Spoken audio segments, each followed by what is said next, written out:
6वटा राशिहरू मध्येमा मीन राशि हुने व्यक्तिले पनि भगवान श्री लक्ष्मी नारायणजीको आशीर्वादले एउटा चमत्कार गर्न सक्छ। आसुरी शक्ति भन्दा पनि दैविक शक्ति बढी भएको राशि हो अर्को राशि मीन राशि। मीन राशि भन्ने बित्तिकै धेरै व्यक्तिहरूको कल्याणको लागि आफ्नो चेतनालाई चाहिँ समृद्ध राख्ने, सबैको कल्याण होस्, सबैको जय होस्, सर्वे सन्तु निरामया भन्ने मन्त्र लिएर अगाडि बढेको मीन राशिले संसारलाई हाँक्न सक्छन्, संसारलाई ज्ञान गुणको कुरा सिकाउन सक्छन्। मीन राशिमा एउटा देवी देवताको विशेष अंश तत्व श्री लक्ष्मी नारायण भगवानको चाहिँ एउटा विशेष अंश बसेको हुन्छ।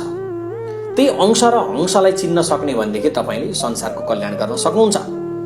तपाई मीन राशि भन्ने व्यक्तिले अलिकति ध्यान जप साधना तन्त्र मन्त्र अलिकति बढाउँदै जाने हो भनेदेखि, हैन अलिकति साधना मात्रै गर्ने हो भनेदेखि साँच्चै भन्नुपर्दा तपाई कहिले पनि कुनै पनि अवस्थामा चाहिँ तल भएर बस्न पर्दैन।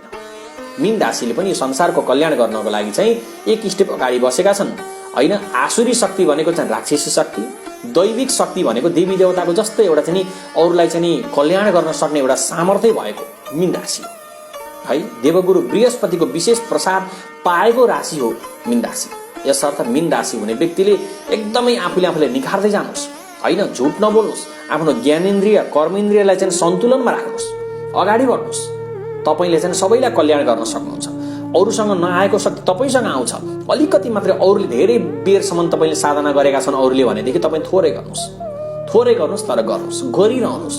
तपाईमाथि एकदमै चाहिँ छिटो प्रसन्न हुन्छन् श्री लक्ष्मीनारायण भगवान र श्री विष्णु भगवान अत्यन्तै छिटो प्रसन्न भएर तपाईलाई आशीर्वाद दिन्छन्। तपाईले जीवनमा मुख्य एक नम्बरको कुरो त पैसा नै सबै थोक हो भनेर बाँच्ने मान्छेको लागि त यो भिडियो कामै छैन। तर इज्जत पद प्रतिष्ठादेखि लिएर मान सम्मान एउटा सबैले चाहिँ जय जयकार गर्नको लागि एक नम्बरमा आउन सक्ने खालको एउटा बुद्धि भएको एउटा चेतनाको स्तरलाई समृद्ध राख्न सक्ने खालको राशि हो मीन राशि। त्यो हुनाले मीन राशिले चाहिँ छिटो भन्दा छिटो चाहिँ देवी देवताको आशीर्वाद पाउँछन् भनेर पनि शास्त्रमा लेखिएको छ।